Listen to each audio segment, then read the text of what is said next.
অনেকে বলে যে ধর্ম আমাদেরকে কি দেয়। সবাই বলে যে ধর্ম আমাদেরকে খেতে দেবে, এই ধর্ম আমরা কেন করব। আমি বলছি যে ধর্ম আমাদেরকে খেতে দেয়, কারণ আমরা যে কোনো অনুষ্ঠান করি না কেন, সমস্ত কিছু ধর্মের অনুসারে হয়। যেমন কোনো পুজো পাঠ, বিয়ে, অন্নপ্রাশন, যতগুলো অনুষ্ঠান আছে আমাদের, সমস্ত কিছু কিন্তু ধর্ম অনুযায়ী হয়।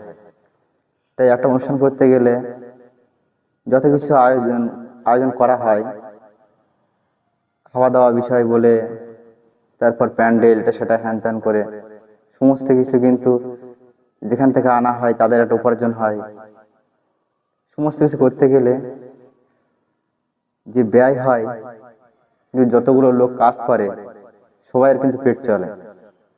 সেই দিক থেকে ভাবলে কিন্তু সমস্ত কিছুই ধর্মের জন্য হচ্ছে। আনা মুদিখানা দোকান থেকে সমস্ত কিছু আনা হয়, দোকানদারেরা উপার্জন হয়, যারা নিয়ে আসে তাদের উপার্জন হয়, যত লোক কাজ করে তাদের উপার্জন হয়।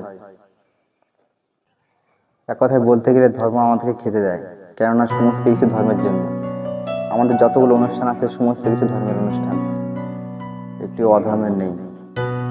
আমরা কি করে বলবো যে ধর্ম আমাদেরকে খেতে দেয় না? কমেন্ট বক্সে জানিয়ে দিন।